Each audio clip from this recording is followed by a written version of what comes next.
अस्सलामुअलैकुम। Welcome to JK civil services platform.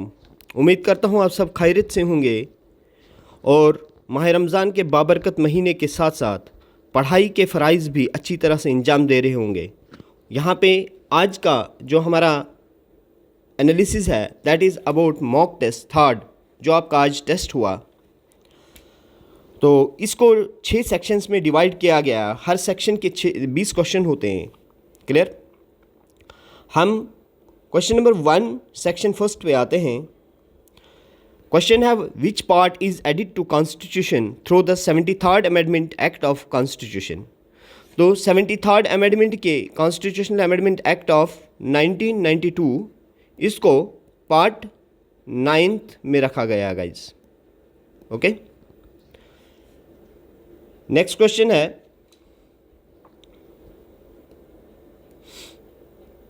Who was the creator of वाकाज style mystic poetry. तो वाकाज किसने लिखे हैं? तो ललदद ने लिखे हैं।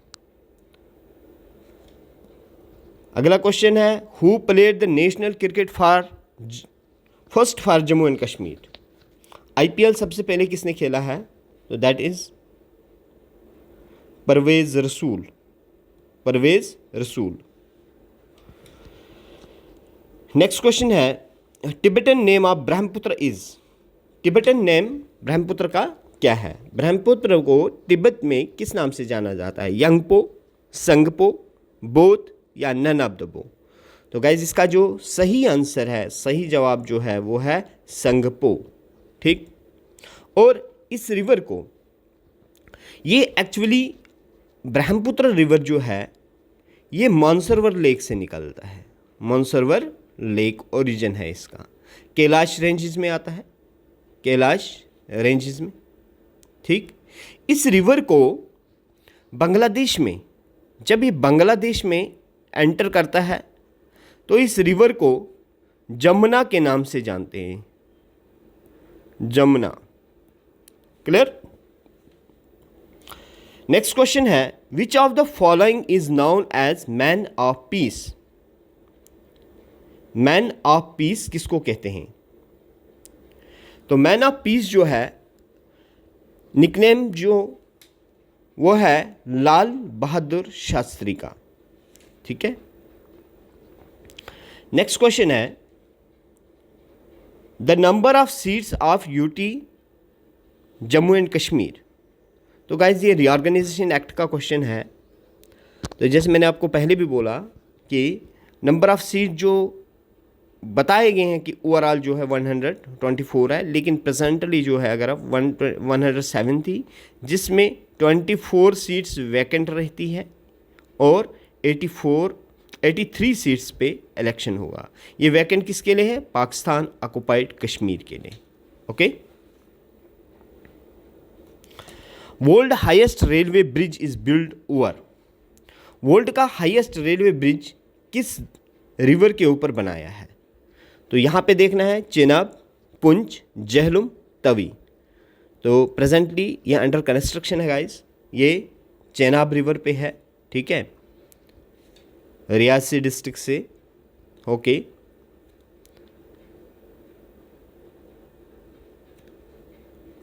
नेक्स्ट क्वेश्चन है हमारा NH44 is dash dash highway. NH44 को किस हाईवे के नाम से जानते हैं? जम्मू, सेकंड है जम्मू श्रीनगर, थर्ड जम्मू ले एंड फोर्थ इज ले मनाली। तो यहाँ पे राइट आंसर जो है इसका that is Jammu Srinagar. Jammu to Srinagar NH44 आता है।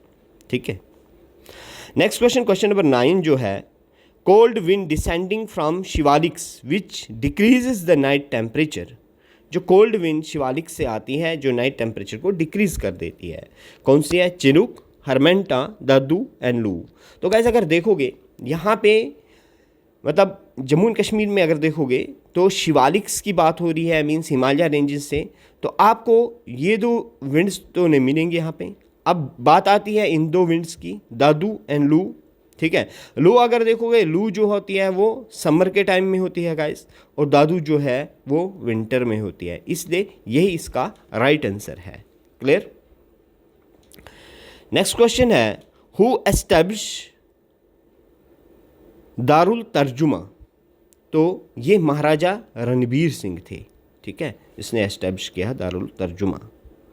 उसके बाद है famous dance is perform by Watal tribe, तो कौन सी डांस है गाइस वातुल ट्राइब जो है परफॉर्म करते हैं? कुद, बच्चा नगमा, दुमाल एंड रूफ।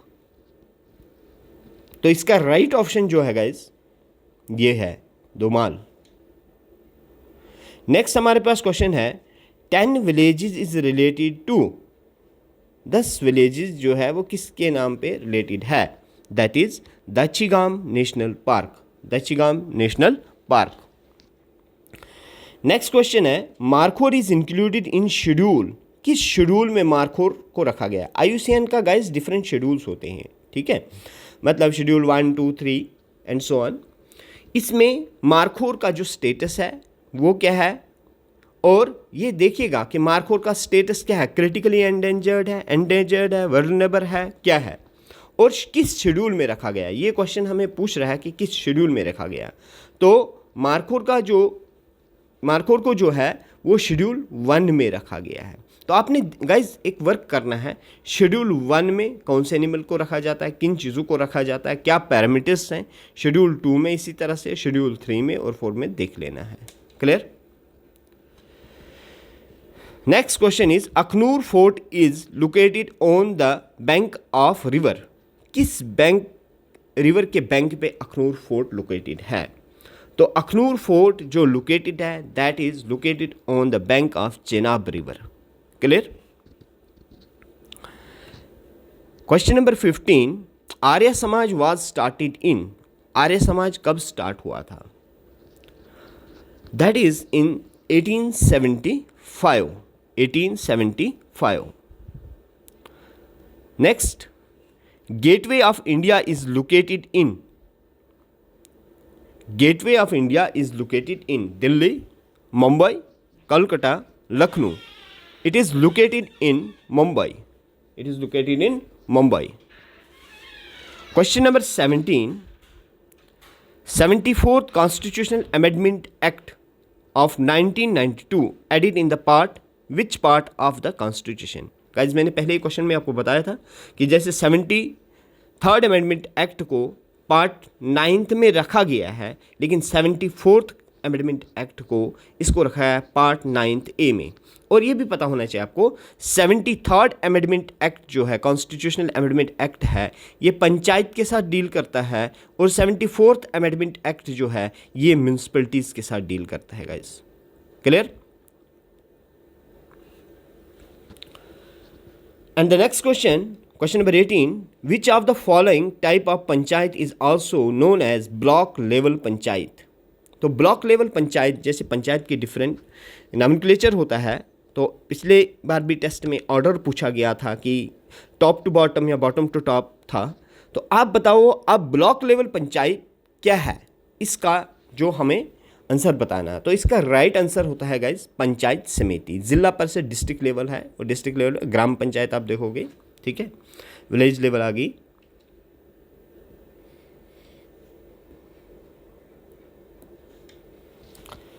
नेक्स्ट क्वेश्चन हमारा है question number 19 the month of dash is the hottest month in Kashmir valley, किस मंथ में सबसे ज़्यादा टेम्परेचर होता है, मीन्स हॉटेस्ट मंथ कंसिडर किया जाता है कश्मीर वैली में? जुलाई, जून, अप्रैल, मई। तो गाइड इसका जो राइट आंसर है that is in the month of July. July is consider to be hottest month in Kashmir. Clear? Next question है which of the following is the largest fresh water lake in India? Largest fresh water lake in India, Wular lake, Dal lake, Chilika lake और Vembanad lake. तो guys इसका जो right answer है largest fresh water lake, तो पता ही सबको that is Wular lake. ठीक है, इसका और एक स्टेटस भी है गाइज, तो आप होमवर्क में ये कीजिएगा कि इसको और एक चीज़ से नाम से भी जाना जाता है। क्लियर? किस पर्पज से हम इसको और जानते हैं। ये था हमारा पहला सेक्शन 20 क्वेश्चन। अब हम सेक्शन 2 पे जा रहे हैं। सेक्शन 2 का जो क्वेश्चन नंबर 1 है arm act was passed. Arm act जो है वो कब पास हुआ है? 1878, 1864, 1875, 1890। तो इसका जो राइट आंसर है that is 1878। Question number 2, second question मतलब नेक्स्ट सेक्शन का, who presided INC Indian National Congress को 1885 में किसने प्रिजाइड किया था? A.O. होम, ठीक है, W.C. बनर्जी, या दोनों ने, या इनमें से किसी ने नहीं। तो इसका जो राइट आंसर है गाइस, ये तो सब जानते हो, W.C. बनर्जी। और ये मुझे बताइएगा, ये भी नोट कर लेना आप, A.O. होम का क्या रोल था, ठीक है, जिसको लाइटनिंग कंडक्टर के नाम से भी जानते थे, क्लियर। और इसमें ये मतलब एक सेफ्ट वेल थ्योरी आई थी, ठीक है, safety valve theory. Next question जो हमारा है, first civil disobedience movement by Gandhi in India, first civil disobedience movement. तो 1918, 1915, 1917, 1919। तो फर्स्ट सिविल डिसओबीडियंस मूवमेंट जो है गाइज वो 1917 में हुई थी, क्लियर। गांधी ने हिंदुस्तान में पहली सिविल डिसओबीडियंस मूवमेंट जो की थी वो 1917 में की थी, क्लियर। और इसी में आपको पता है, यहाँ पे आपको चंपारण सत्याग्रह, ठीक है, और मनोरमा मिल स्ट्राइक आ गया। और हमारे पास यहाँ पे 1917 में और 1918 में 3 मूवमेंट्स चलाई थी गांधी ने, clear. Bombay session of Indian National Congress in 1935 presided by, किसने प्रेसाइड किया था बम्बई सेशन को, क्लियर। पंडित जवाहरलाल नेहरू, डॉक्टर राजेंद्र प्रसाद, गांधी, सुभाष चंद्र बोस। तो इसमें सबसे मतलब जो 1935 का सेशन जो प्रेसाइड किया था that was presided by doctor Rajendra Prasad. Next question, first Indian man in space, Rakesh Sharma, Nawang Gombu, JRD Tata and Mahmood. तो यहाँ पे ध्यान रखना है, first Indian man in space कौन था? That was Rakesh Sharma. Steam boat was invented by, steam boat किसने इन्वेंट की थी? तो steam boat was invented by John Fitch, JC प्रेयर, जेवेद बोशनल, ऑट विचलर। तो यहाँ पे जॉन फिच जो थे इसने स्टीम बोट को इन्वेंट किया था। नेक्स्ट क्वेश्चन है, nickname of first president of India, first president of India को किस निक नेम से जानते थे? अजत शत्रु, राजा, चाचा, नेताजी। तो गाइज जो फर्स्ट प्रेसिडेंट को जो निकनेम था अजत शत्रु के नाम से जानते थे। आप ये देख लीजिएगा चाचा किसको कहते थे और नेताजी किसका निकनेम था, clear. The next question is, Kathak is the principal dance of देश देश India, north India, south India, east India and west India. तो गाइज कथक जो है ये एक प्रिंसिपल डांस है नॉर्थ इंडिया की, clear. Next question, Hikat is a dance form of Haryana, Sikkim, Jammu Kashmir and none of these. Guys यहाँ पे देखना है कि हरियाणा की तो हिक्कत नहीं है, सिक्किम की भी नहीं है, तो यहाँ पे हिक्कत और एक स्टेट की भी डांस है, वो आप बताइएगा कमेंट सेक्शन में। तो यहाँ पे जम्मू एंड कश्मीर की भी है, clear, dance form. Next question है, headquarter of WHO means World Health Organization का जो हेडक्वार्टर है वो कहाँ पे है? तो वर्ल्ड हेल्थ ऑर्गेनाइजेशन का जो हेडक्वार्टर है दैट इज इन जिनेवा। अगला क्वेश्चन गाइज है कि target of most SDG sustainable development goals का जो मेन टारगेट था, मतलब मोस्टली टारगेटेड क्या रखा है हर प्रोजेक्ट में, मोस्टली टारगेट क्या रहा है 2022, 2025, 2024, 2030। तो गाइज देखो प्रीवियस मॉक टेस्ट में हमने आपके लिए questions different SDG sustainable development goals, मतलब SDG 1 किसको रिप्रेजेंट करता है, 2 किसको रिप्रेजेंट करता है, इसी तरह से मैं हमने बताया था आपको कि आपने इसमें मतलब जो की वर्ड्स जो है याद रखने हैं। लेकिन आपने वहाँ पे जब SDG सस्टेनेबल डेवलपमेंट गोल्स आप पढ़ते हो, मोस्ट प्रॉब्ली आपको एक चीज़ मिलेगी कि ये टारगेट मोस्ट प्रोबेबली 2030 को रिप्रेजेंट करता है। क्लियर? ज़्यादातर टारगेट्स का जो डेडलाइन है 2030 रखा हुआ है। Clear? Chicken pox is caused by rubella, varicella, SARS, none of the above. तो चिकन पॉक्स किससे काज होता है guys? That is varicella. Clear? Nobel prize establish from, Nobel prize कब से एस्टेब्लिश हुए हैं? 1900, 1801, 1901 एंड 1805। तो गाइज इसका जो राइट आंसर है दैट इज 1805, डी ऑप्शन। अगला क्वेश्चन है guys, golden globe award associated with, तो किस फील्ड से एसोसिएट है? क्या स्पोर्ट्स से एसोसिएट है, मैथमेटिक्स से एसोसिएट है, टूरिज्म से है, या फिल्म टीवी से? तो यहाँ पे जो गोल्डन ग्लोब अवार्ड है ये एसोसिएटेड होता है हमारा स्पोर्ट्स से। Clear? Next question, ITC-Z belt are, ITC-Z belt जो है वो क्या है? हाई प्रेशर बेल्ट है, लो प्रेशर बेल्ट है, बोथ ए एंड बी, या नन ऑफ दीज?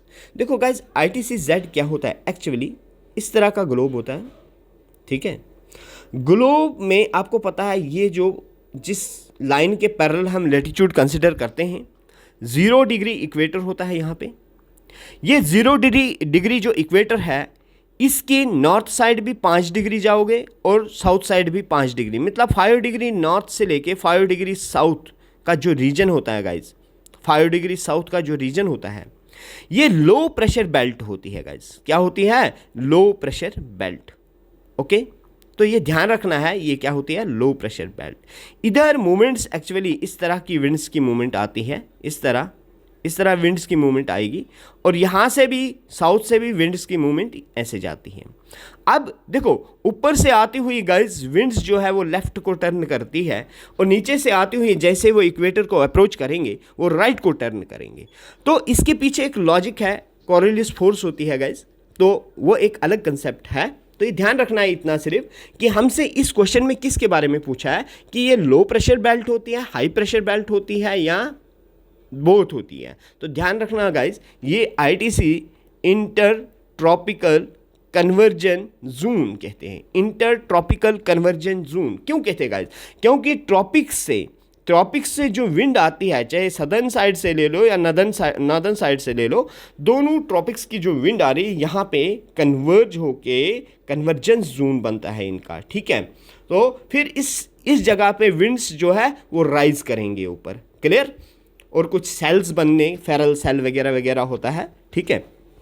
तो ये ध्यान रखना है ये ITC-Z जो है गाइज ये लो प्रेशर बेल्ट होता है। और ITC-Z का मूवमेंट अगर देखोगे ना ये ऐसे नॉर्मली इक्वेटर के इतने डिग्री से इतने डिग्री कंसिडर किया जाता है, लेकिन ITC-Z का जो मूवमेंट होता है वो 30 डिग्री नॉर्थ और 30 डिग्री साउथ के बीच में चलता है। क्लियर? जैसे मानसून सेशन का काफ़ी इम्पैक्ट है ITC-Z पे। क्लियर? मानसून सेशन का मतलब मानसून जो साउथ वेस्ट हमारे मानसून होते हैं, जब हमारा ITC-Z जो है वो ऊपर की तरफ मूव करता है, ट्रॉपिक ऑफ कैंसर से ऊपर आ जाता है, तो उस टाइम क्या है? उस टाइम हमारी साउथ वेस्ट मानसून जो है वो फेवरेबल बनती है। क्या? क्योंकि हिमालयन रीजन में लो प्रेशर जो क्रिएट करता है ये। क्लियर? तो ये चीज़ें थी इसके बारे में। ओके, उसके बाद नेक्स्ट क्वेश्चन हमारा है which of the following is Ziyad crop? Ziyad crop कौन सी है? देखो गाइस हमारे पास क्रॉप्स है रबी, खरीफ और जियाद। ठीक है? तो ध्यान रखना है रबी और खरीफ के बारे में मोस्ट प्रॉब्ली 1-2 मॉक्स में हमने क्वेश्चन पूछा है, हार्वेस्टिंग सेशन क्या है, इसका सोइंग सेशन का सीज़न क्या है, वगैरह वगैरह। ठीक है? लेकिन अब जियाद क्रॉप जो है ये फ्रूट्स में है, जैसे अभी यहाँ पे राइस है, मेज़ है और मस्टर्ड है, तो यहाँ इनमें से जो इसका राइट ऑप्शन आएगा that is fruits. Clear? Highest peak in the eastern ghat, तो ईस्टर्न घाट की हाईएस्ट पीक हमसे पूछी है गाइज। तो ईस्टर्न घाट और वेस्टर्न घाट, जैसे यहाँ पे देखोगे ईस्टर्न घाट और वेस्टर्न घाट में यहाँ पे देखोगे अगर गाइज, तो ये हमारे पास है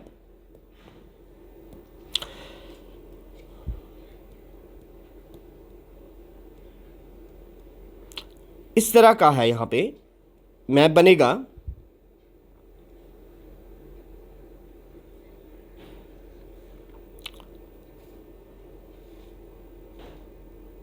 ये मैप आपका समझो, ये वाला रीजन आपका ईस्टर्न घाट आता है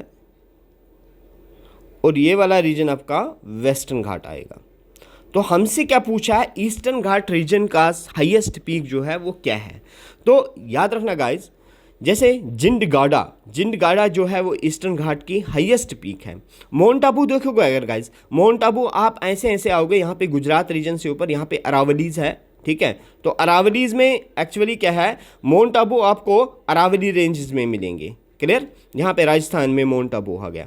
अन्नामुडी जो है अगर देखोगे, अन्नामुडी जो है गाइज ये सदर्न पूरा पेनिनसुलर प्लेटा साउथ साइड में सबसे हाईएस्ट पीक है। लेकिन इस क्वेश्चन में पूरे साउथ में अगर हाईएस्ट पीक देखा जाए वो अन्नामुडी है, लेकिन हमसे पूछा है ईस्टर्न घाट में पर्टिकुलरली। तो ईस्टर्न घाट में अगर देखेंगे, ईस्टर्न घाट में जिंडगाड़ा जो है वो हाईएस्ट पीक माना जाता है, क्लियर। नेक्स्ट क्वेश्चन है सोन रिवर ओरिजिनेट फ्रॉम। तो सोन रिवर कहाँ से ओरिजिनेट होता है। सोन रिवर के पीछे काफ़ी चीज़ें हैं गाइस।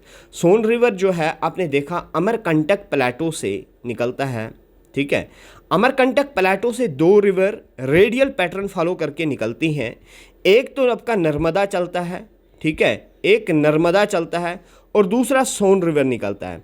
सोन रिवर एक ऐसा रिवर है गाइस जिसका ड्रेनेज जो है वो साउथ से नॉर्थ जाता है और नॉर्थ में फिर एक ईस्ट फ्लोइंग रिवर के साथ मिलके अपना ड्रेनेज जो है दोबारा से कहाँ पे, ये बे ऑफ बंगाल में डिस्चार्ज कर देता है, क्लियर। तो याद रखना सोन रिवर अमरकंटक प्लेटो से निकलता है, साउथ से नॉर्थ की तरफ मूव करता है और ये गंगा के साथ मिल जाता है, क्लियर। ये एक ट्राइब्यूटरी भी माना जाता है गंगा का। उसके बाद ये बाकी जगह है, ब्रह्मगिरी है, नासिक है, मुल्ताई बैतूल डिस्ट्रिक्ट है ये गाइज। यहाँ से भी कुछ रिवर्स निकलती हैं जो हमारे ईस्ट फ्लोइंग रिवर्स है, जैसे कावरी है, कृष्णा है, ठीक है, महानदी है वगैरह। तो इनका देख लीजिएगा ये किस किस रिवर की ओरिजिन प्लेसेस हैं, ओके। उसके बाद इन्फ्लेशन रेट की बात करेंगे गाइज। इन्फ्लेशन रेट पूछा है, इन्फ्लेशन रेट बिटवीन 3 to 10%, 3 से 10% जो है इन्फ्लेशन रेट क्या है। देखो यहाँ पे है creeping inflation, walking inflation, running inflation and galloping inflation. Guys जब आपका इन्फ्लेशन रेट अगर 2% से लेके 3% होगा तो उस इन्फ्लेशन को हम क्रीपिंग इन्फ्लेशन कहते हैं। अगर यही रेट जो है, यही रेट 3% से ऑनवर्ड 9% तक मीन्स हम कह सकते हैं लेस देन 10% रहेगा, अगर सिंगल डिजिट में रहेगा, लेकिन above 3% then it is called walking inflation. और रनिंग इन्फ्लेशन की बात करेंगे गाइज, रनिंग इन्फ्लेशन जो हमारा वो 10 to 20% होता है, 10 to 20%। ग्लोपिंग जो होगा अबो 20 to 100%। समझ आ रहा है। तो क्वेश्चन क्या था, इन्फ्लेशन रेट बिटवीन 3 to 10%, और 3 to 10% आपको कहाँ मिल रहा है, दैट इज वॉकिंग इन्फ्लेशन। कौन सा इन्फ्लेशन है गाइज, वॉकिंग इन्फ्लेशन। तो B is the right answer, okay. फिर एक यहाँ पे पूछा है कि ऑपरेशन शक्ति इज आल्सो नोन एज, इसको किस नाम से जानते हैं, ठीक है। Pokhran 3rd, Pokhran 1st, Pokhran 2nd और 4th। तो गाइज ये है पोखरान 2nd, ठीक है। C option is the right option. अब हमारा नेक्स्ट सेक्शन जो है दैट इज साइंस का। विटामिन्स के रिलेटेड गाइस क्वेश्चन ज़रूर हर एग्जाम को आपको एक न एक विटामिन्स के रिलेटेड मिलेगा। या तो विटामिन का कोई केमिकल नाम पूछ लेते हैं, या आपको विटामिन उसकी डिफिशिएंसी से कोई डिजीज़ पूछ लेते हैं, या विटामिन्स के फैट सॉल्युबल विटामिन्स कौन सी है, वाटर सॉल्युबल विटामिन्स कौन सी है। तो गाइस ये ध्यान रखना है इसमें, ठीक है। तो यहाँ पे हमसे पूछा है which of the following vitamin serve as the hormone precursor. तो हार्मोन प्रिकसर कौन से विटामिन है, that is vitamin D, okay. उसके बाद है cholera is due to, cholera किससे काज होता है गाइज, प्रोटोजोआ से, फंगस से, वायरस से, बैक्टीरियल। मतलब ये प्रोटोजोइक डिजीज़ है, फंगल है, वायरल डिजीज़ है या बैक्टीरियल डिजीज़ है। तो ध्यान रखना गाइज ये एक बैक्टीरियल डिजीज़ होती है, ठीक है, cholera. Why does, next question is why does blood not coagulate? Blood not coagulate inside the body. क्या वजह है कि खून जमता नहीं है बॉडी के अंदर। कौन सी ऐसी चीज़ उसके लिए रिस्पॉन्सिबल है, फाइब्रिन, हीमोग्लोबिन, हेपरिन एंड थ्रोम्बोब्लास्टिन।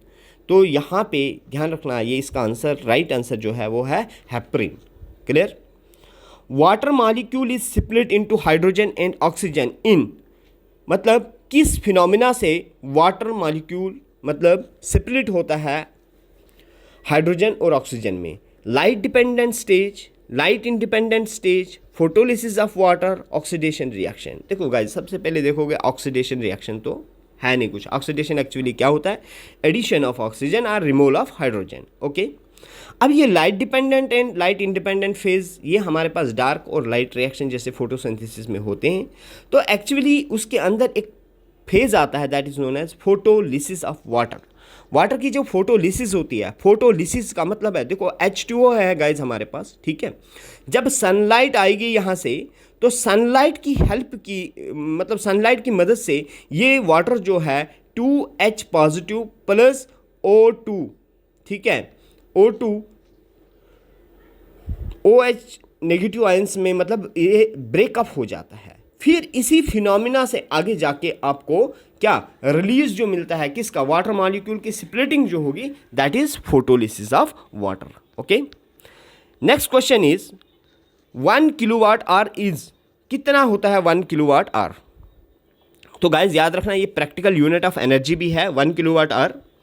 अगर हम देखेंगे 1 किलोवाट आवर लिखा है हमें, तो आपने पहले, सबसे पहले आपको पता होना चाहिए 1 किलोवाट कितने वाट होता है? दैट इज 1000 वाट होता है गाइज, ठीक है।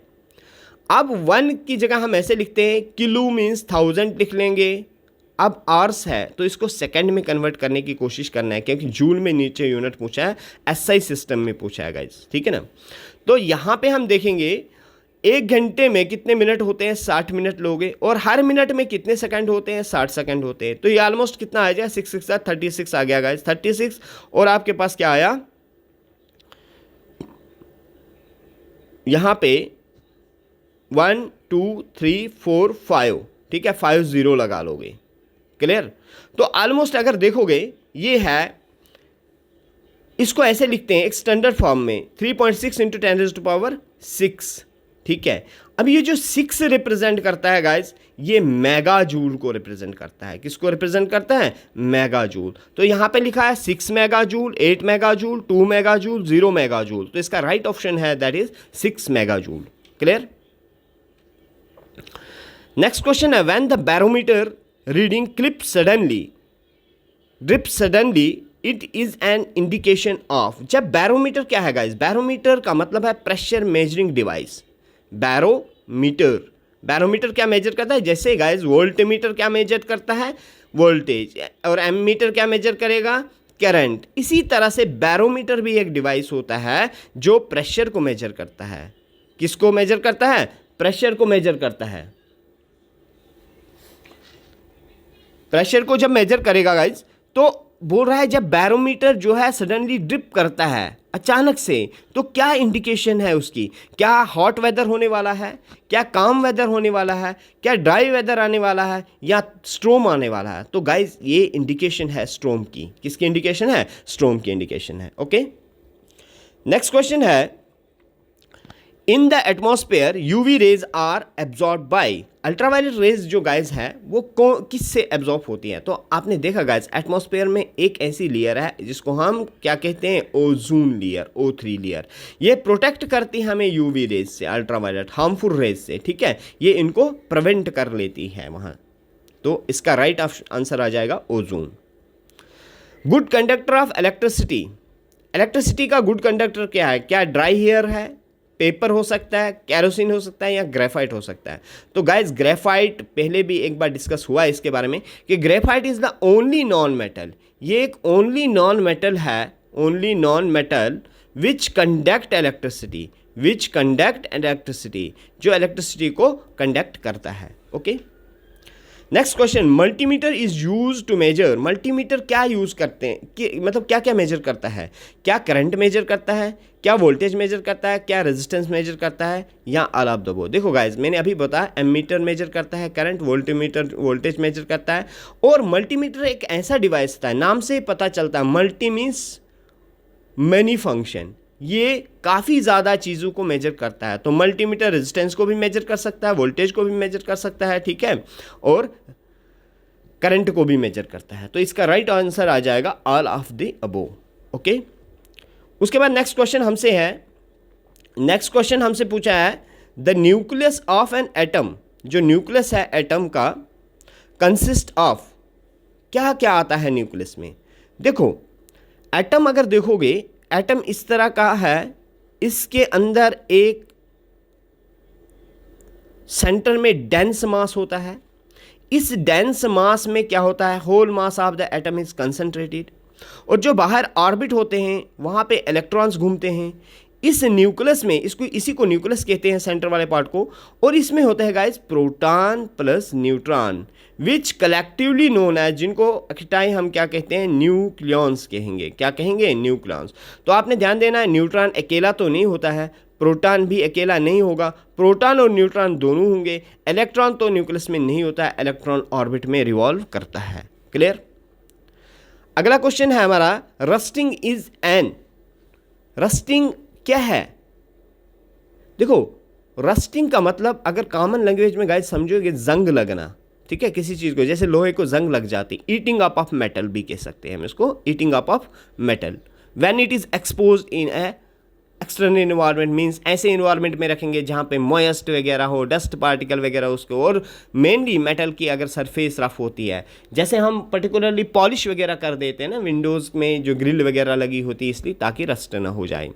अब रस्टिंग क्या है एक्चुअली गाइज, क्या ये ऑक्सीडेशन रिएक्शन है, क्या ये रिडक्शन रिएक्शन है, क्या ये डिकम्पोजिशन रिएक्शन है, या डिस्प्लेसमेंट रिएक्शन है। तो गाइज याद रखना, रस्टिंग एक ऑक्सीडेशन रिएक्शन होता है, ठीक है।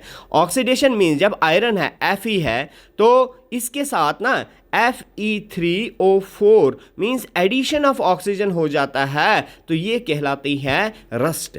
ओके, अब रिडक्शन इसका अपोजिट है, removal of oxygen and addition of hydrogen. Decomposition में गाइज क्या होता है, एक बड़ा सा कंपाउंड है, मतलब रिएक्टेंट है, जब उसको हीट की वजह से या दूसरी किसी वजह से ब्रेक कर देते हैं स्मॉलर पार्ट्स में, दो या दो से ज़्यादा, इसको डिकम्पोजिशन रिएक्शन कहते हैं। और डिस्प्लेसमेंट रिएक्शन होता है गाइज, डिस्प्लेसमेंट में जैसे XA + B गिव्स अस, क्या मिलता है हमें आगे, हमें मिलता है XB + A, मतलब पहले X जो था वो A के साथ अटैच था, अब इसने क्या कर दिया, डिस्प्लेस कर दिया, मतलब अब X जो है वो B के साथ अटैच हो गया। क्यों, इसका मतलब ये है कि B ज़्यादा रिएक्टिव होगा A से, इसलिए इसने इससे डिस्प्लेस करवा दिया इस चीज़ को, इसको कहते हैं डिस्प्लेसमेंट रिएक्शन। तो ये केमिकल रिएक्शन से है, वहाँ पे आप देख लीजिए X, यही अपना oxidation reaction, reduction reaction, decomposition reaction, displacement reaction, double displacement reaction, ठीक है। तो ये चीज़ें वहाँ पे आप इन रिएक्शन के बारे में स्टडी कर लीजिएगा। नेक्स्ट क्वेश्चन है question number 52, which of the following property is not generally shown by metals. तो मेटल में कौन सी ऐसी प्रॉपर्टी जो है वो शोन नहीं हुई है। देखो गाइस, मेटल की अगर प्रॉपर्टी देखोगे, मेटल क्या होता है, मेलेबल होता है, मतलब शीट्स बना सकते हो। मेटल डक्टाइल होता है गाइस, डक्टाइल का मतलब है आप इससे वायर्स बना सकते हो। मेटल जो होता है वो सिनोरस होता है, मेटल को जब बजाओगे वो एक रिंगिंग साउंड प्रोड्यूस करेगा on striking. Metal is a good conductor of heat and electricity, ठीक है। और क्या हो सकता है, मेटल की लस्चर होती है, शाइनिंग देता है गाइस। तो ये सारी प्रॉपर्टीज मेटल की है। तो देखो मेलेबल भी है, डक्टाइल भी है, क्या ब्रिटल है, नहीं, ब्रिटल किसकी प्रॉपर्टी है, नॉन मेटल की प्रॉपर्टी है। ब्रिटल का मतलब होता है गाइस ऐसी चीज जैसे कांच है, जल्दी टूटने वाली चीज, उसको ब्रिटलनेस कहेंगे। क्लियर। अगला क्वेश्चन जो आपका है, the xylem in the plant is responsible for, xylem किसके लिए रिस्पॉन्सिबल है, जाइलम का क्या फंक्शन है प्लांट में गाइस। क्या ट्रांसपोर्ट करता है वाटर को, क्या ट्रांसपोर्ट करता है फूड को, ट्रांसपोर्ट करता है अमाइनो एसिड को, ट्रांसपोर्ट करता है ऑक्सीजन को। तो याद रखना गाइस, ये कंडक्टिंग वेसल्स होते हैं। कंडक्टिंग वेसल आपके पास दो किस्म के मिलेंगे प्लांट्स में, that is xylem and phloem. जो जाइलम होता है ना, ये वाटर और मिनरल्स वगैरह जो है वो ट्रांसपोर्ट करता है, और जो आपका फ्लोएम होता है, फ्लोएम आपका जो भी फूड मतलब ऑर्गेनिक मटेरियल जो भी होगा।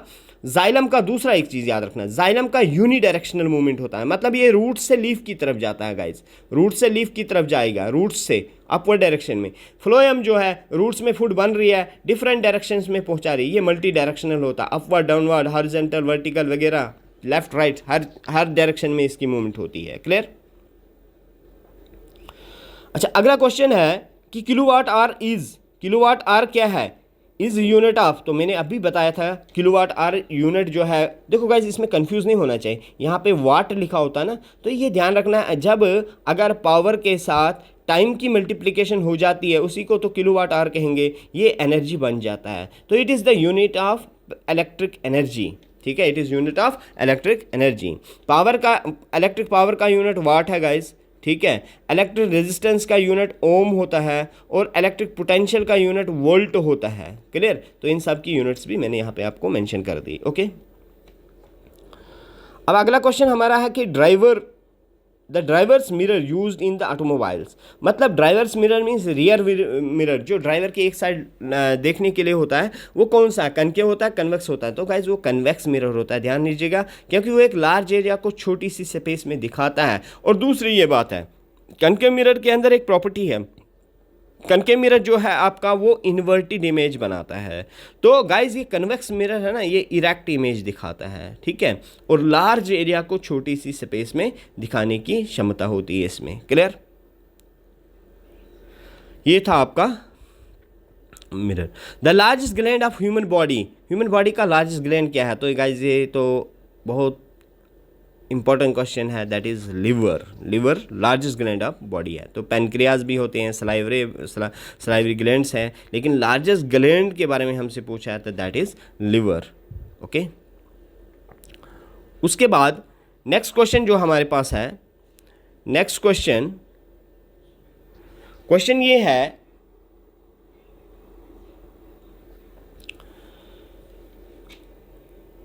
lichens which are capable of initiating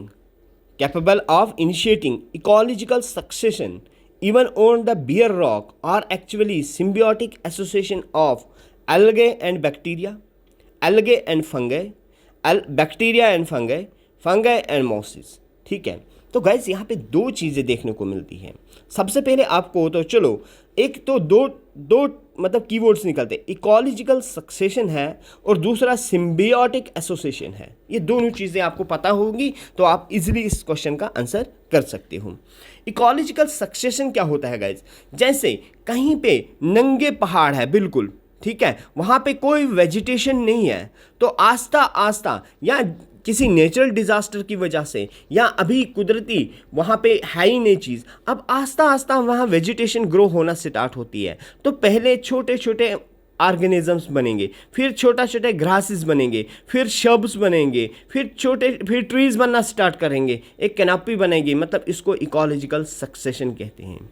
ठीक है गाइस, और सिम्बियोटिक एसोसिएशन क्या होता है, सिम्बियोटिक एसोसिएशन वो होता है जैसे ये ए है यहाँ पे और यहाँ पे बी है, ए बी के बीच में एक ऐसा रिलेशन है कि ए को बी की वजह से फ़ायदा मिलता है और बदले में बी को भी ए की वजह से बेनिफिट मिलेगा, मतलब in which both organism get benefited, उसको हम कहते हैं सिम्बियोटिक एसोसिएशन। तो ये अगर देखेंगे दैट इज़ फाउंड इन, ये इकोलॉजिकल सक्सेशन होती है, ये एल्गे एंड फंगाई में होती है। Clear, that is in algae and fungi, this is the right answer. अगला क्वेश्चन है, which of the following are some important pollutant released by the steel industry in India. ठीक है, steel industry से कौन कौन से पोल्यूटेंट जो है वो रिलीज होते हैं, तो वो हमने देखना है गाइज। ठीक है, तो इसमें अगर देखेंगे पहला जैसे ऑक्साइड्स ऑफ सल्फर, दूसरा आपका है ऑक्साइड्स ऑफ नाइट्रोजन, तीसरा कार्बन मोनोऑक्साइड, चौथा कार्बन डाइऑक्साइड। तो select the correct answer using the code given below. पहला ऑप्शन आपका है क्या 1, 3, 4 ओनली, सेकेंड है 2, 3 ओनली, थर्ड है 1 and 4 ओनली, एंड फोर्थ है 1, 2, 3 and 4। तो याद रखना गाइज, इंडस्ट्रियल यहाँ पे जो रिलीज होता है स्टील इंडस्ट्री से, वो सारे के सारी चीज़ें रिलीज होती हैं, that is 1, 2, 3 and 4। Clear, acid rain is caused by the pollutant of environment. कौन से ऐसे पोल्यूटेंट है जो एसिड रेन काज करते हैं, कौन से ऐसे पोल्यूटेंट है जो एसिड रेन काज करेंगे, तो आप ध्यान रखिएगा यहाँ पे। एसिड रेन एक्चुअली क्या है, देखो जब भी कोई एफिलेंट मतलब गैसेस रिलीज होते हैं गाइज, सपोज करो यहाँ पे मैं बात करूँगा SO2 सल्फर डाइऑक्साइड और दूसरा होता है नाइट्रिक ऑक्साइड। ठीक है, नाइट्रोजन ऑक्साइड, नाइट्रस ऑक्साइड और सल्फर डाइऑक्साइड, ये दो ऐसे पोल्यूटेंट है गाइस। जब ये एटमॉस्फेयर में पहुंचते हैं यहाँ पे वाटर वेपर्स मौजूद होते हैं। यहाँ पे क्या होते हैं? वाटर वेपर्स मौजूद होते हैं। और इन वाटर वेपर्स मीन्स मॉइस्चर के साथ रिएक्ट करके ना ये SO2 जो है ये H2SO4 सल्फ्यूरिक एसिड बन जाता है, बन गया एसिड, और ये बन जाता है nitric acid HNO3 nitric acid बन गया। अब जब भी बारिश होगी, रेनफॉल होगा, ठीक है, रेन आ रही है नीचे ये, ठीक है, तो ये रेन क्या करती है? अपने साथ इन एसिड को मतलब डाउनस्ट्रीम मीन्स वॉश आउट करके लाती है। और ये रेन जिसमें H2SO4 और HNO3 प्रेजेंट हो, इसी रेन को क्या कहते हैं? Acid rain. अब गाइज हमारे पास ऑप्शन पूछा था कि इनमें से कौन कौन से रिस्पॉन्सिबल है, तो मैंने आपको बता दिया, that is sulphur dioxide and nitrous oxide. तो D is the right option. Clear? Next question है, the headquarter of national biodiversity authority is located in. तो कहाँ पे है गाइस? क्या दिल्ली में है, कानपुर में है, चेन्नई में है, चंडीगढ़ में है? तो ध्यान रखिएगा, ये फैक्चुअल क्वेश्चन है गाइस, ये होता है चेन्नई में। क्लियर? अब हमारा नेक्स्ट सेक्शन गाइस आ जाता है, दैट इज मेंटल एबिलिटी का जो रीजनिंग वगैरह आपका है। तो यहाँ पे काफ़ी अच्छे अच्छे क्वेश्चन होते हैं, तो आपने ध्यान दीजिएगा। अगर आराम से करोगे तो ये स्क्वेयरिंग सेक्शन भी होता है, आपके फुल मार्क्स आ सकते हैं इस सेक्शन से, ठीक है। यहाँ पे लिखा है गाइस, क्या लिखा है? पेन जो है वो टेबल को रिप्रेजेंट करता है, ठीक है। उसके बाद ये टेबल जो है किसको रिप्रेजेंट करता है? फैन को रिप्रेजेंट करता है। फिर फैन इज चेयर, बोलता है फैन चेयर है, and chair is the roof, chair is the roof. अब क्वेश्चन क्या पूछा हमसे? On which of the following will person sit, मतलब एक इंसान है वो किस पे बैठेगा। गाइस देखो, अगर बैठने की बात आए तो वो चेयर पे ही बैठेगा ना, ठीक है।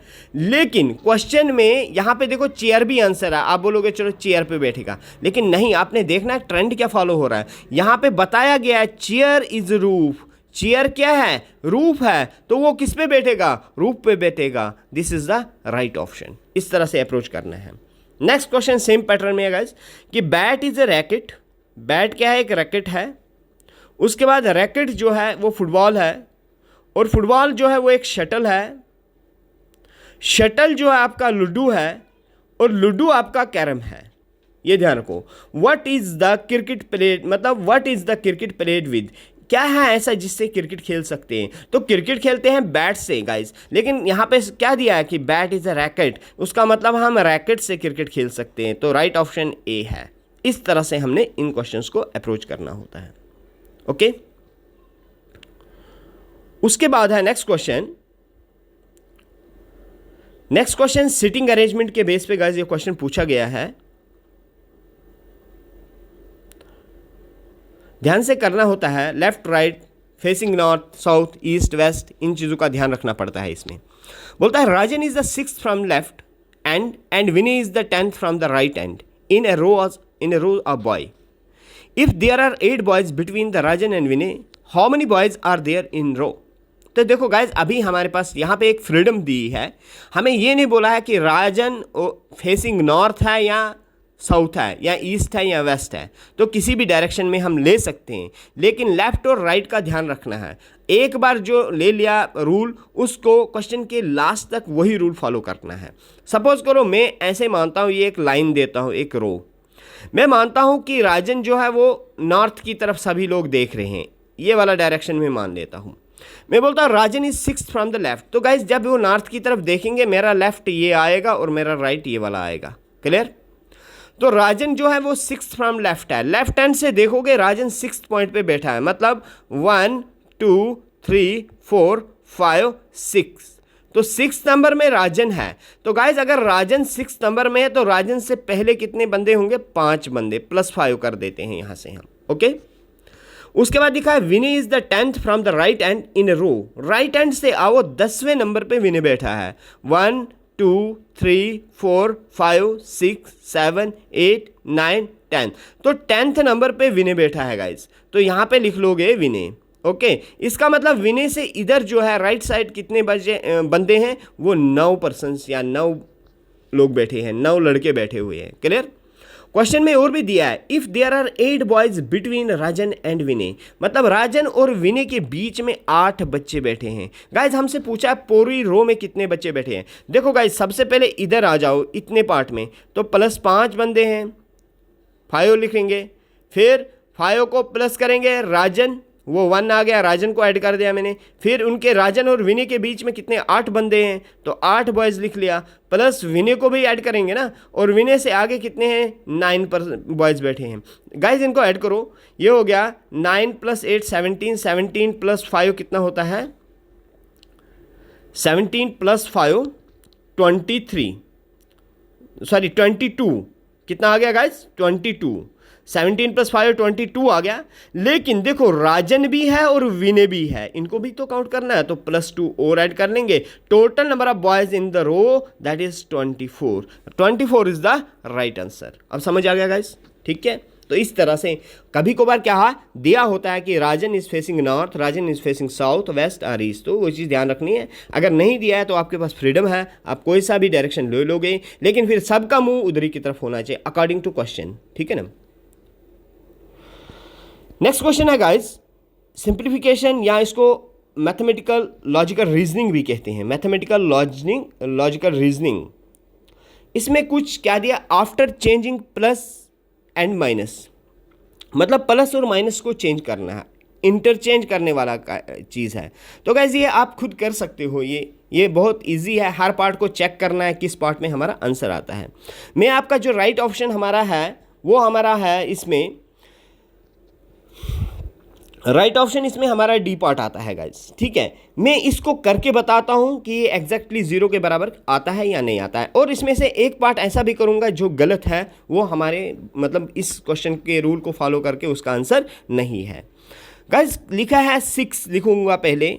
क्वेश्चन में मुझे 2 चीज़ें गिवन है, एक तो जहाँ पे प्लस होगा वहाँ मैंने माइनस लिखना है, और जहाँ पे माइनस होगा वहाँ पे प्लस लिखना है। गाइज इसको कहते हैं इंटरचेंजिंग, मतलब एक दूसरे की जगह ले लेना। और जहाँ पे मेरे पास 8 होगा वहाँ पे मैंने 7 लिखना है, और जहाँ पे 7 होगा वहाँ पे मैंने 8 लिखना है। बस इन 2 चीज़ों का ध्यान रखना है गाइज। 6 अब आ गया प्लस, प्लस की जगह क्या लिखोगे माइनस, 8 की जगह क्या लिखोगे 7, इंटू को छेड़ना ही नहीं है, 2 को भी कुछ नहीं करना है, लेकिन फिर आ गया माइनस, यहाँ आ रहा है ना माइनस, तो माइनस की जगह आप प्लस लिखोगे और 7 की जगह 8 लिखोगे। अब चेक करो गाइस कितना आता है ये। अब लगाओगे आप, मतलब अपनी मर्जी से नहीं कर लेना है, इसमें बॉडमास का ध्यान रखना है, BODMAS बॉडमास, ठीक है। V बॉडमास वेनिकुलम होता है, मतलब ब्रैकेट एक तो होता है इस तरह का बच्चे गाइज, इसमें वेनिकुलम इसको कहते हैं, एक इस तरह का होता है उसको हम ब्रैकेट कहते हैं। सबसे पहले आप ब्रैकेट ऑफ करोगे तो ब्रैकेट तो है नहीं, उसके बाद डिवीजन करोगे, कहीं डिवीजन दिख रहा है, डिवाइड का सिंबल है नहीं है, चलो अब हम सबसे पहला स्टेप करेंगे मल्टीप्लीकेशन, मतलब 7 2 ज़र कितना होगा 14 गाइज, -14 + 8। नेक्स्ट स्टेप में आप एडिशन करोगे, एडिशन मीन्स इन 2 को ऐड कर लोगे, -14 + 8 कितना हो जाएगा गाइज, ये -6 आ जाएगा। देखो -14 + 8 अगर करूँगा तो इसमें सब्ट्रैक्ट ही करना है ना, 14 में से 8 निकालूंगा 6, लेकिन इसमें से बिगर मतलब बड़ी वैल्यू कौन सी है, दैट इज 14, और 14 का अपना साइन क्या है माइनस, जो बड़ा होता है उसका साइन रहता है, तो -6, तो 6 - 6 क्या आ गया गाइज 0। ओके, एक चीज़ हमने प्रूव कर दी भाई, इससे हमारा आंसर आ गया। इसी तरह से आप नेक्स्ट वाली चीज़ भी करोगे, और बाकी वाले जब भी बाकी वाले पे रूल जब लगाओगे इसका आंसर सेम नहीं आएगा, मतलब ये फॉलो नहीं करेगा, =35 नहीं आएगा, यहाँ पे =9 नहीं आएगा, यहाँ पे =25 नहीं आएगा। क्लियर। नेक्स्ट क्वेश्चन है इसी तरह से सेम पैटर्न पे क्वेश्चन पूछा गाइज। ये क्या क्वेश्चन है, ये क्वेश्चन है if plus stands for division, मतलब इसमें क्वेश्चन को इस तरह से लिखा करो, आप लिखोगे जहाँ पे प्लस है प्लस को हमने लिखना है डिवीजन मींस डिवाइड कर देना है, एंड मल्टीप्लिकेशन जो है वो स्टैंड्स फॉर एडिशन, एडिशन के लिए, एंड माइनस जो है वो स्टैंड्स फॉर मल्टीप्लिकेशन, मतलब सब्ट्रैक्शन को किसको स्टैंड कर रहा है मल्टीप्लिकेशन को, एंड डिवीजन जो है वो स्टैंड्स फॉर सब्ट्रैक्शन, सब्ट्रैक्शन को कर रहा है, ठीक है। Which of the following is correct, तो इसमें करेक्ट ऑप्शन कौन सा है, तो गाइज इसका जो करेक्ट ऑप्शन है आपका वो करेक्ट ऑप्शन आता है हमारे पास, दैट इज ऑप्शन बी। आप बी ऑप्शन में ये रूल लगा के देखिए तो ये आ जाएगा। लेकिन अगर आप एग्जाम में कर रहे हो तो उस टाइम तो आपको सारी करनी है। तो इस किस्म के क्वेश्चन गाइस जितनी बार प्रैक्टिस करोगे उतनी बार उतनी ही कमांड बनेगी इस पे। क्लियर? तो ये क्वेश्चन था हमारा 65th क्वेश्चन। नेक्स्ट क्वेश्चन है गाइस, फिगर बेस पूछा है। Which of the following statement is correct with regard to the given figure. तो यहाँ पे एक ट्राइंगल है आपके पास, एक सर्कल है और एक रेक्टेंगल स्क्वायर है, ठीक है। यहाँ पे लिखा है A and B are all in 3 shapes. क्या ए बी तीनों के शेप में हैं? देखेंगे गाइस, देखो ए तो दिखेगा, अगर ए कहाँ है, ए सर्कल, ए अगर देखोगे यहाँ पे गाइस ये तो एक सर्कल में आता है, मुझे यहाँ दिख रहा है, ठीक है, आपको भी डायग्राम दिख रही होगी। और दूसरा आता है ये स्क्वायर में, तो ट्राइंगल में तो ए आता नहीं है, तो ये ऑप्शन हो गया गलत पहले ही। उसके बाद लिखा है E A B A are all in 3 shape. देखो अभी हमने ए चेक किया तो ए तो नहीं होगा, ये ऑप्शन भी गलत। इस तरह से एलिमिनेशन मेथड से आप कर सकते हो, ठीक है। और यहाँ पे अगर देखेंगे अब एक minute, which of the following statement is correct with regard to given figure. कौन सी करेक्ट है, ठीक है। तो हमने देखा ई भी, हाँ यहाँ पे भी ए है, ए आर इन 3 शेप्स। उसके बाद नेक्स्ट है guys F C D B A are in all 3 shapes. तो ये क्या 3 शेप्स में है? तो इसका गाइज एक्चुअली इसका राइट आंसर जो है वो अगर देखेंगे इस हिसाब से तो हमारा बी आता है, that is only D option, ठीक है। लेकिन यहाँ पे ये चेक कर लीजिएगा एक बार, इसमें बी ही आता है, जो बी तीनों जगह मौजूद है। बी क्या है? तीनों जगह मौजूद है, बाकी किसी भी जगह। देखो यहाँ पे ए आ गया, एलिमिनेट कर दो, यहाँ पे ए आ गया, एलिमिनेट कर दो, यहाँ पे ए आ गया, एलिमिनेट कर दो, इसका आंसर यही आएगा, ठीक है, सीधा। मतलब एक ही को अगर हमने चेक किया ए को तो ऑलमोस्ट हमारे सब आंसर निकल गए। क्लियर? नेक्स्ट क्वेश्चन है which number is in square, ठीक है, ellipse and triangle. Square, ellipse और ट्राइंगल में कौन सा नंबर आता है? देखो गाइज यहाँ पे ये वाला तो आपका स्क्वायर है, कौन सा? ये वाली फिगर आपकी स्क्वायर है, ये वाली फिगर आपकी ट्राइंगल है और ये वाली फिगर आपकी इलिप्स है। तो देखो कौन सा ऐसा नंबर है जो इन तीनों में आता है। तो 7 मुझे लग रहा है गाइज, यहाँ पे देखो, यहाँ पे अगर देखोगे इसको शेड करके तो 7 is the place where all the 3 ये जो गिवन फिगर्स है ये ओवरलैप करती हैं। तो इसका राइट आंसर जो आएगा that is 7। Clear? Okay,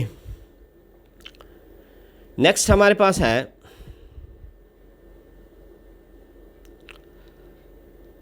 question number 68। Okay, the questions are based on the following information. 7 villages A, B, C, D, E, F and G are situated as follows. Okay, direction test है guys, इसको approach कीजिएगा, बहुत easy है। मैं आपको figure एक बार बना दूंगा। E is 2 kilometre to the west of B। E जो है वो 2 किलोमीटर है वेस्ट ऑफ B। सपोज करो E कहीं ले लेते हो, E आपने अगर यहाँ ले लिया, ये B के वेस्ट में है, तो B गाइस यहाँ पे कहीं होगा, ठीक है ना। यहाँ पे E आ गया, क्योंकि ये वेस्ट में है तो ये इनके बीच 2 किलोमीटर का डिस्टेंस हो गया, ये B आ गया। ओके, उसके बाद क्या है, ये B आ गया प्लेस आपकी,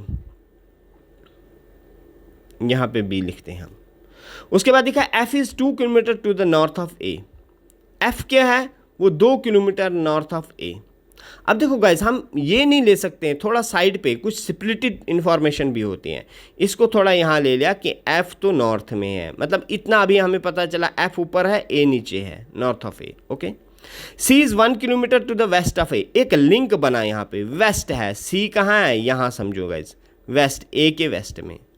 okay, D is 1 kilometre to the south of G।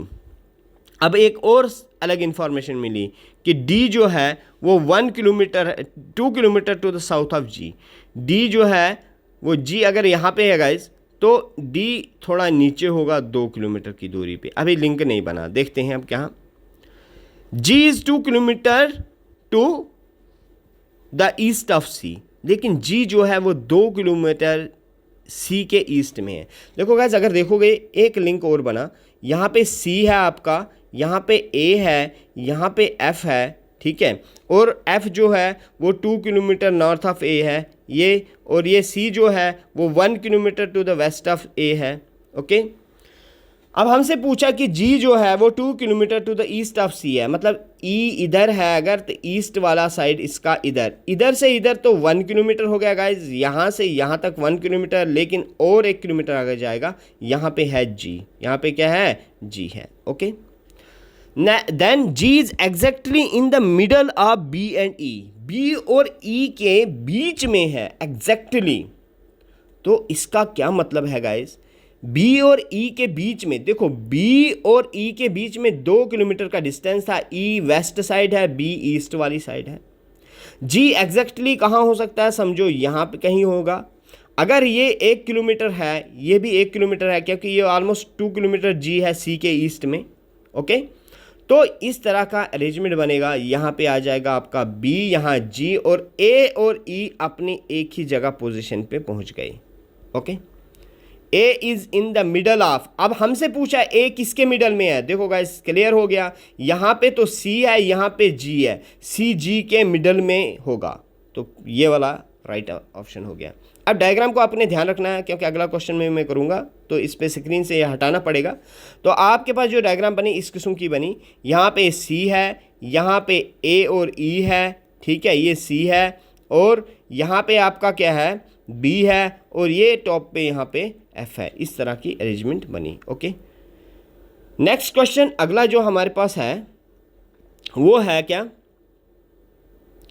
Same directions को यूज करना है। क्वेश्चन है विच 2 विलेजेस आर फादर्स फ्रॉम वन अनदर। देखो पहले डायग्राम बनाते हैं गाइस, डायग्राम इस किस्म का था, यहाँ पे सी था, यहाँ पे एफ था, ओके, यहाँ पे ए और ई आए, और यहाँ पे आ गया जी, और यहाँ पे आ गया बी, ठीक है।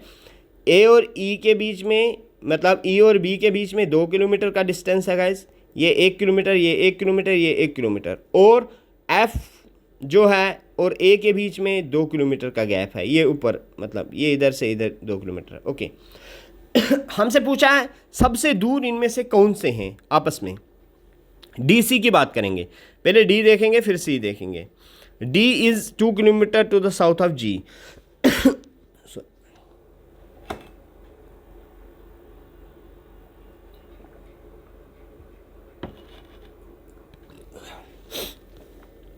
डी कहाँ है, साउथ ऑफ जी, तो डी कहीं गाइज समझ लो यहाँ पे होगा, ये वाला आ गया डी, यहाँ हो गया जी, क्लियर।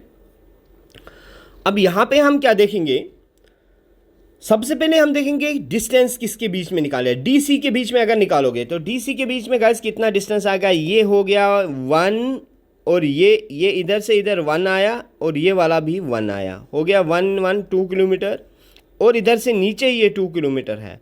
अब डी तो यहाँ पे है, सी यहाँ पे है, इनके बीच का डिस्टेंस निकालेंगे, ये पीजीटी से निकलेगा गाइस, पाइथागोरस थ्योरम लगेगी, मतलब 2 का स्क्वायर प्लस 2 का स्क्वायर करोगे, अंडर रूट कर दोगे, ये आ जाएगा 4, 4 प्लस 4 हो गया 8 बनेगा गाइस, तो 8 बनता है हमारा 2√2 बन जाएगा, इतना किलोमीटर का डिस्टेंस है, ये तो हमें मिल गया इनके बीच का। अब मैं चेक करता हूँ एफ और ई के बीच में, अगर एफ और ई के बीच में देखेंगे गाइस सीधा ही 2 किलोमीटर, ये इनके बीच का डिस्टेंस आया 2√2 किलोमीटर, इनके बीच का डिस्टेंस आया सीधा, एफ गाइस यहाँ पे है और ई यहाँ पे है, ठीक है, इनके बीच का डिस्टेंस आ गया सिर्फ 2 किलोमीटर। एफ और बी के बीच में, एफ और बी के बीच में देखो गाइस, एफ कहाँ पे है, यहाँ पे है, ये 2 किलोमीटर है, यहाँ पे ई है, फिर यहाँ पे बी है, ये इधर से इधर 2 और इधर से इधर कितना हो गया 2, मतलब 2 किलोमीटर इधर होगा। तो फादर्स्ट इनमें से कौन से हैं, यहां पे डी सी और ये अगर देखेंगे तो ये सेम दोनों आ रहे हैं, क्योंकि ये भी 2√2 किलोमीटर ही आएगा, 2√2 किलोमीटर आएगा गाइस, क्लियर। उसके बाद जी ई की बात करेंगे, जी और ई के बीच में 1 किलोमीटर है, तो मोस्ट प्रोबेबली मुझे लग रहा है ये वाला ऑप्शन जो है वो राइट आंसर है, क्योंकि इधर लिखा है G is 2 kilometre of north of A and then exactly B and E 2 kilometre, E is 2 kilometre of west. हाँ ये गाइज यही आंसर इसका आता है। एफ एंड बी के बीच में फर्दर्स्ट डिस्टेंस आपको मिलेगा, क्योंकि इनके बीच में यहाँ 1 किलोमीटर, ये 1 किलोमीटर हो गया 2, तो डी और ई के बीच में हमारे पास ये ऑप्शन आ जाता है। इसमें एक्चुअली 2 ऑप्शन मिल रहे हैं सीधा गाइज, आप देख लीजिएगा, इसमें ये वाला आंसर भी है और ये वाला ऑप्शन आंसर भी है, 2 ऑप्शन इन्होंने राइट दिए हैं यहाँ पे। क्लियर? तो क्योंकि दोनों ऑप्शंस में 2√2 किलोमीटर आता है, तो इसका राइट आंसर दोनों ऑप्शन है। ओके, नेक्स्ट क्वेश्चन है डायरेक्शन टेस्ट इसी का कि ई और इसमें कितना डिस्टेंस था, ई और एफ का डिस्टेंस। अगर ई और एफ का डिस्टेंस निकालेंगे, देखो यही बनाना पड़ेगा। आपका सी यहाँ पे था, यहाँ पे आपका आ गया था ए और ई आ गया था, यहाँ पे आपका एफ आया है और यहाँ पे आपका जी आया है, उससे आगे यहाँ पे बी आया है। जी और ई के बीच में 1 किलोमीटर, जी और बी के बीच में भी 1 किलोमीटर। इधर नीचे यहाँ पे है डी हमारा जो 2 किलोमीटर है, ये 2 किलोमीटर, ये 1 किलोमीटर है। हमसे पूछा है how far is E from F, E और एफ कितना डिस्टेंस आपस में दूरी है, E from F. How far is E from F in kilometre as crow flies. अगर एक क्राउ फ्लाई करेगा तो कितना डिस्टेंस दूरी है। Clear? E is 2 kilometer to the west, 1 and 2. Okay. D is exactly in the middle of B and E. B and E. तो guys इसका answer यहाँ पे ऑप्शन मुझे लग रहा है, यहाँ पे इन्होंने 2 किलोमीटर डालना चाहिए था। ठीक है, इसका ऑप्शन जो है यहाँ पे 2 किलोमीटर है, क्योंकि F हमारा यहाँ पे आता है, लिखा है F is 2 kilometre to the north of A, A के नॉर्थ में 2 किलोमीटर की दूरी पे है। क्लियर?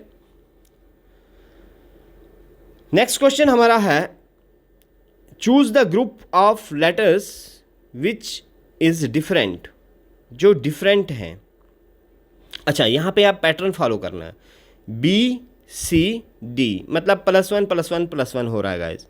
यहाँ पे देखो Q R S G H I, ये सभी पैटर्न में चल रहे हैं, लेकिन के के बाद एल आना चाहिए था, फिर एम आना चाहिए था, फिर एन आना चाहिए था। एल तो यहाँ मिसिंग है, तो इसका राइट ऑप्शन यही आ जाएगा।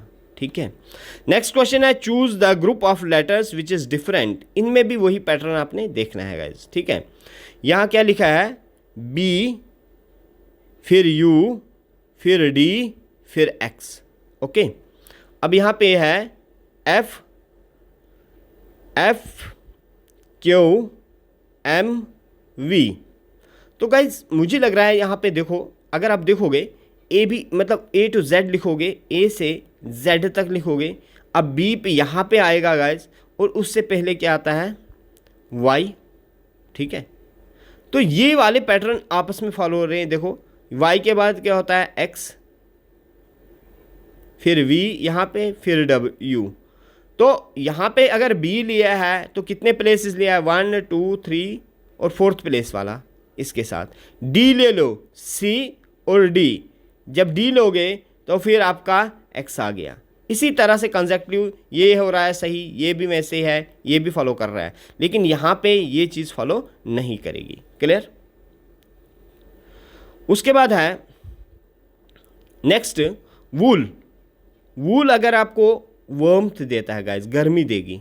ठीक है, तो आपने मार्केटिंग से एडवर्टाइजिंग, तो सेम है, मार्केटिंग एडवर्टाइजिंग हो रही है। पर्सन सक्सेस ज़रूरी नहीं है, पर्सन फेलियर भी आ सकता है। रेडियो ब्रॉडकास्ट ठीक है कुछ हद तक, लेकिन यहाँ देखो स्प्रिंग में इलास्टिसिटी मिलती है गाइज। ठीक है, वो एट्रीब्यूट है, पहले मटेरियल है फिर उसका एट्रीब्यूट है। ओके, उसके बाद नेक्स्ट है डिफंक्ट लाइफ। ये होता है बच्चे, ये जो गाइज है इसमें होगा एक नॉन लिविंग हो गया, मतलब अभी वो जिंदा नहीं है, होश आवास खो चुका है, पूरा ख़त्म, तो उसका अपोजिट है लाइफ। अब इसी तरह से अगर एरिड और डिजर्ट देखोगे गाइज, ठीक है, ओबस एंड वेट देखोगे। स्टैग्नेंट क्या होता है, रुका हुआ चीज़ जो रुक जाती है, स्टॉप होती है, और मोशन होता है चलना। तो ये एनालॉगी यहाँ पे फॉलो कर रही है, स्टैग्नेंट मोशन के साथ रिलेट करेगा।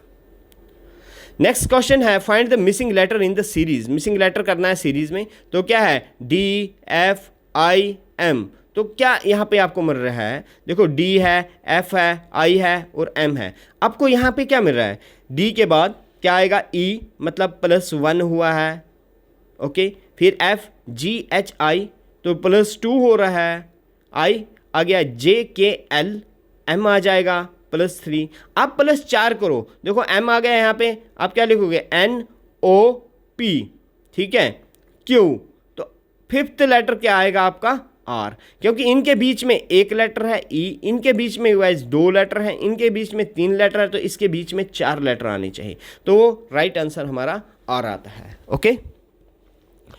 नेक्स्ट क्वेश्चन है अनु, डायरेक्शन बेस्ड क्वेश्चन है।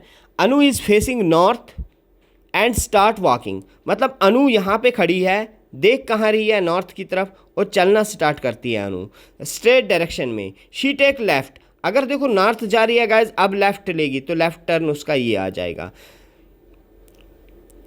शी टेक राइट है, लेफ्ट नहीं है, राइट लिखा है, ओके। जब अनु नॉर्थ की तरफ चली थोड़ी देर के बाद उसने क्या किया, she takes right turn, right turn लिया, तो गाइज राइट टर्न इसका इधर की तरफ आएगा। वॉक फॉर सम डिस्टेंस, फिर थोड़ी देर चलने के बाद टेक्स लेफ्ट, अब अगर वो यहाँ चल रही है, अब उसका लेफ्ट यहाँ की तरफ होगा तो लेफ्ट जाती है। फिर takes left turn, after walking some distance, फिर थोड़ी देर चलने के बाद फिर लेफ्ट लेती है, तो लेफ्ट यहाँ ले लिया, इस तरह का अनु का पूरा मोशन चल रहा है।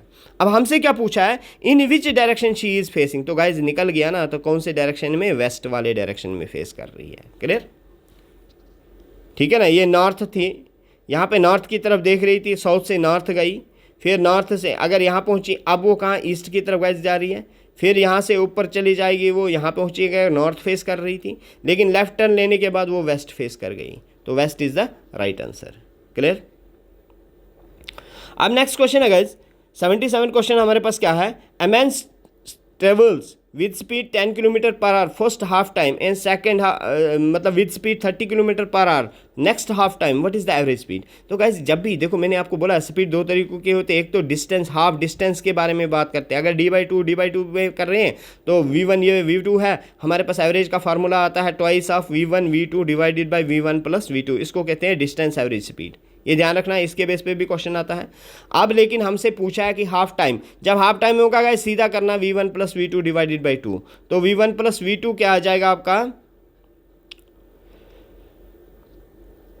v1 + v2 आ जाएगा आपका 40 डिवाइडेड बाई क्या करोगे 2 दैट इज 20, ठीक है। यहाँ पे ये 20 है, सी ऑप्शन, ठीक है, सी ऑप्शन आपका 20 है यहाँ पे।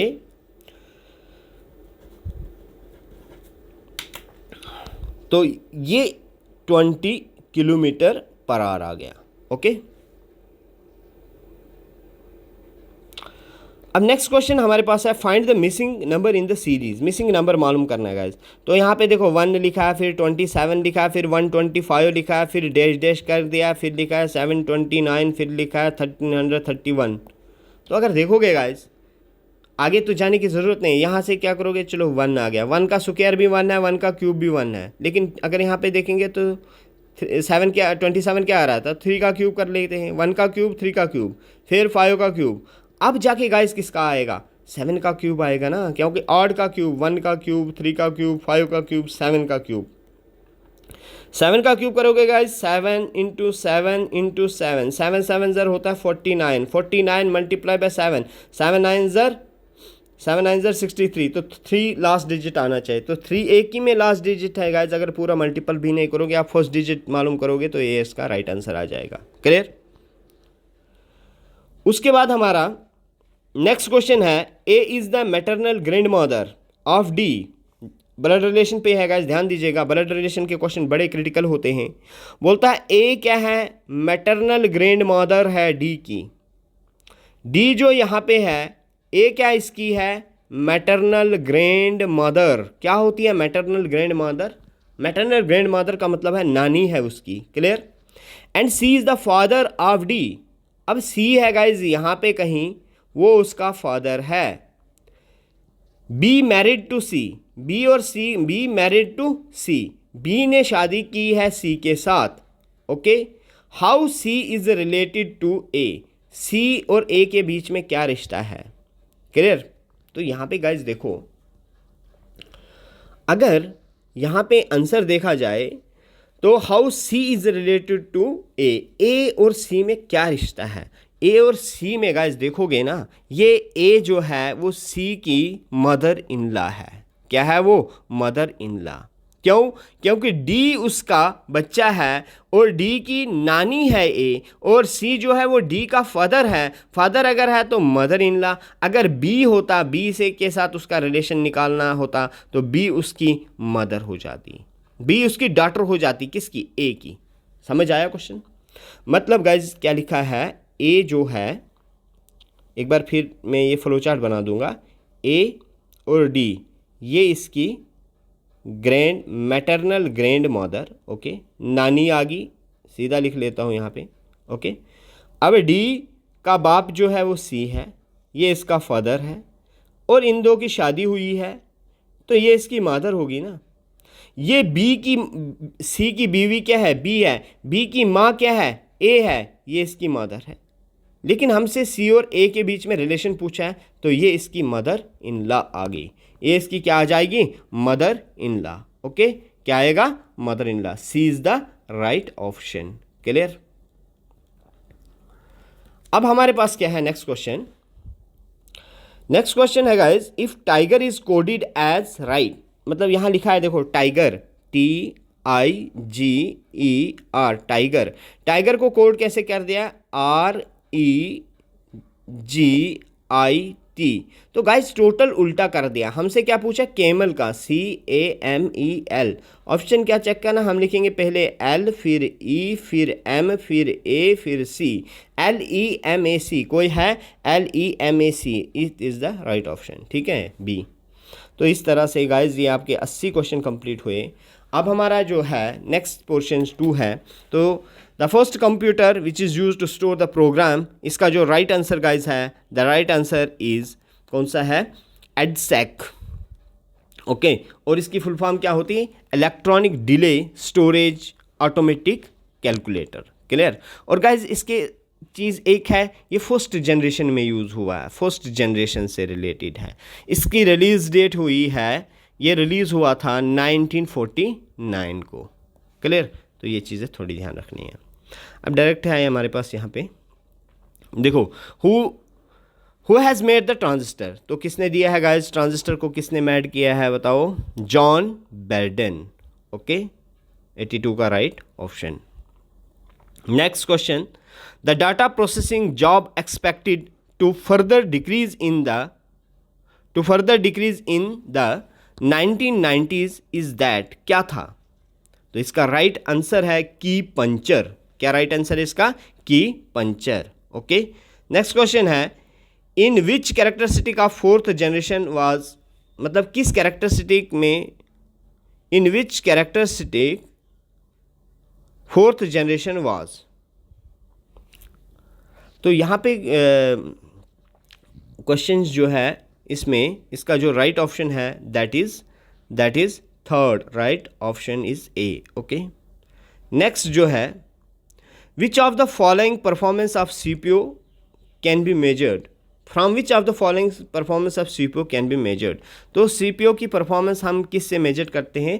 क्लॉक स्पीड से मेजर करते हैं गाइस। ठीक है, उसके बाद क्या है, dash dash device convert human understandable data and program into a form that the computer can process, जो कंप्यूटर प्रोसेस कर सकता है। 86 का इसका आंसर जो है गाइस वो इनपुट आता है। Okay, next question, allow to user to upload the file to an online site so they can view and edit the another location, दूसरी लोकेशन पे उसको मतलब व्यू भी कर सकता है और एडिट भी कर सकता है। उस एप्लीकेशन को क्या कहते हैं गाइज? उस एप्लीकेशन को कहते हैं माइक्रोसॉफ्ट आउटलुक। क्लियर? उसके थ्रू हम एडिट भी कर सकते हैं दूसरी जगह। Clear? What feature adjust the top and bottom margin so that the text centred vertically on the printing page. कौन सा ऐसा फीचर है जो अलाइनमेंट करता है इस चीज़ की? उसको कहते हैं गाइज वर्टिकल एडजस्टिंग नहीं, वर्टिकल जस्टिफाइंग कहेंगे। क्या कहेंगे? Vertical justifying. Okay, next question जो हमारा है, which of this is not means of personal communication on the internet. इसमें personal communication on the internet कौन सा है? देखो चैट तो है गाइज, है ना, इंस्टा मैसेजिंग भी हो, इलेक्ट्रॉनिक मेल भी है, ये इंस्टा नोट नहीं है। क्लियर? तो ये है ही नहीं ऑप्शन, तो this is the right answer. उसके बाद what is the overall term for creating the editing, formatting, storing, retrieving and printing the text document. कौन क्या चीज़ होती है ऐसी? तो हमने ये देखना है गाइज, ये कौन सा ऐसा करता है, ये किसका फंक्शन इसको कहते हैं हम? Word processing. क्या कहेंगे? Word processing. 1 बाइट, एक बाइट में कितने बिट्स होते हैं? तो गाइज ध्यान रखना 8 बिट्स होते हैं एक बाइट में। क्लियर? उसके बाद the basic operation perform by the computer are. क्या क्या बेसिक ऑपरेशन कंप्यूटर परफॉर्म करता है? तो कंप्यूटर अगर देखा जाए, कंप्यूटर आपका जो है वो सारे फंक्शन परफॉर्म करेगा। अर्थमेटिक ऑपरेशन भी करेगा, लॉजिकल ऑपरेशन भी करेगा, स्टोरेज एंड रिट्रीव भी करेगा। All of the is the right answer. Okay, next question है what of the following is used as the primary storage device. इसमें कौन सी प्राइमरी स्टोरेज डिवाइस है? रैम है, हार्ड डिस्क है, फ्लॉपी है, ऑल ऑफ द अबव। तो याद रखना गाइज, ये रैम है, बाकी सेकेंडरी दिख रही है यहाँ पे, फ्लॉपी भी और हार्ड डिस्क भी। क्लियर? उसके बाद क्या है? Which of these is point and draw, which of these is a point and draw the device. ठीक है, ऐसा पॉइंट होता है जो डिवाइस को ड्रा करता है, इसको हम क्या कहते हैं गाइज? बताओ। तो point and draw the device मतलब बताता है और डिवाइस को वहाँ से ड्रा करता है। ड्रैग करके अगर लाओगे, क्लिक में, डबल क्लिक, सिंगल क्लिक वगैरह, या ड्रैग करके पुल होल्ड ऑन करना, दैट इज माउस का फंक्शन होता है guys. Clear? You organise file by storing them in. कहाँ पे रखते हो फाइल्स को गाइज? तो फोल्डर में रखते हैं। ठीक है, नेक्स्ट क्वेश्चन है memory unit is 1 part of. Memory unit जो है ये किसका पार्ट है गाइज? ये किसका पार्ट होता है? सीपीयू का, सेंट्रल प्रोसेसिंग यूनिट का पार्ट होता है। क्लियर? नेक्स्ट क्वेश्चन है which of the following is hardware and not a software. इनमें से कौन सा ऐसा हार्डवेयर है बट सॉफ्टवेयर नहीं है? That is CPU. ठीक है, सीपीयू हमारा हार्डवेयर होता है, न कि software. What is MP3? MP3 क्या है guys? MP3 is a sound format, ये साउंड फॉर्मेट है। क्लियर? उसके बाद using output device 1 can. Output device use करने से हम क्या कर सकते हैं गाइज? ठीक है, तो हम व्यू कर सकते हैं, प्रिंट कर सकते हैं डाटा को। ठीक है, आउटपुट डिवाइस को यूज़ करने से। Light sensitive device use to select text, draw picture and interact with the user. तो गाइज ये थोड़े से काफ़ी नज़दीक ऑप्शंस दिए हैं, touch screener, digitiser, light pen and joystick. लेकिन ये जो फंक्शन है सेलेक्ट टेक्स्ट करना, ड्रॉ पिक्चर करना, interact with the user, it is of light pen. ठीक है, जैसे हम भी डिजिटल बोर्ड पे अभी लाइट पेन का इस्तेमाल करते हैं। क्लियर? उसके बाद आपका होता है नेक्स्ट, जो लास्ट पोर्शन हमारा बचता है दैट इज़ इंग्लिश का। ठीक है गाइज, तो इंग्लिश में लिखा है यहाँ पे क्वेश्चन नंबर 1 है do not insult the poor. तो आप गाइज ये पढ़ लीजिएगा, इसका जो राइट ऑप्शन मैं बताऊंगा, इसका राइट ऑप्शन है let the poor not to be insulted. Let the poor मतलब ये एक्टिव वॉइस है ऊपर, यहाँ पैसिव वॉइस डाला है, let the poor not to be insulted, this is the right option. Okay, उसके बाद है I can I help you. ठीक है, तो यहाँ पे अगर देखेंगे can I help you, you can be helped in, you can be help by me, you can be help by me, you could be, could नहीं आएगा, ये आएगा you can be help by me. Clear? ये वाला B option is the right. उसके बाद है are you the manager. क्या आप मैनेजर हो? आई सेड, मैंने कहा। डायरेक्ट नरेशन स्पीच है, इनडायरेक्ट में करना है इसको गाइज। तो इनडायरेक्ट में करेंगे तो क्या आएगा? I asked him weather he was the manager, I asked him weather he was the manager. तो ये राइट ऑप्शन आ गया। क्लियर? उसके बाद नेक्स्ट है 104 I said water is essential for life. तो ये देखो guys, water is essential for life ये एक यूनिवर्सल ट्रूथ माना जाता है। ठीक है, तो इसमें आएगा I said that water is essential for life, मतलब आई सेड मैंने कहा that water is essential for life. ठीक, क्योंकि यूनिवर्सल ट्रूथ गाइज याद रखना, यूनिवर्सल ट्रूथ जो होता है वो चेंज नहीं होता है। जैसे honesty is the best policy, earth revolve around the sun, these are known as the universal truth. उसके बाद नेक्स्ट है he said I was doing it, he said I was doing it, he said that he had been doing it, he had been doing it. Clear?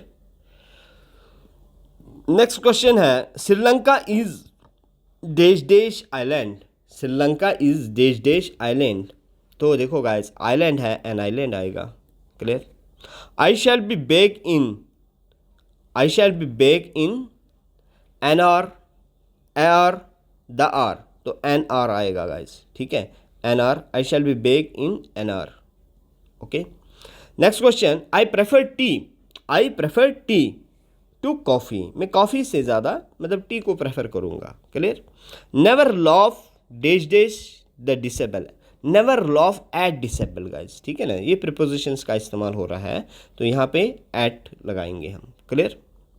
उसके बाद antonym of the foremost, foremost हो गया guys सबसे पहले वाला, उसका antonym, antonym means है, आप देखोगे फर्स्ट एंड फॉरमोस्ट हम बोलते हैं बहुत अहम है, इसको तरजीह देना ज़रूरी है, तो इम्पॉर्टेंट निकलता है, तो यहाँ पे सबसे ज़्यादा अनइम्पॉर्टेंट उसका एंटोनियम। एंटोनियम होता है अपोजिट वर्ड, सिनोनिम होता है तो सेम मीनिंग का।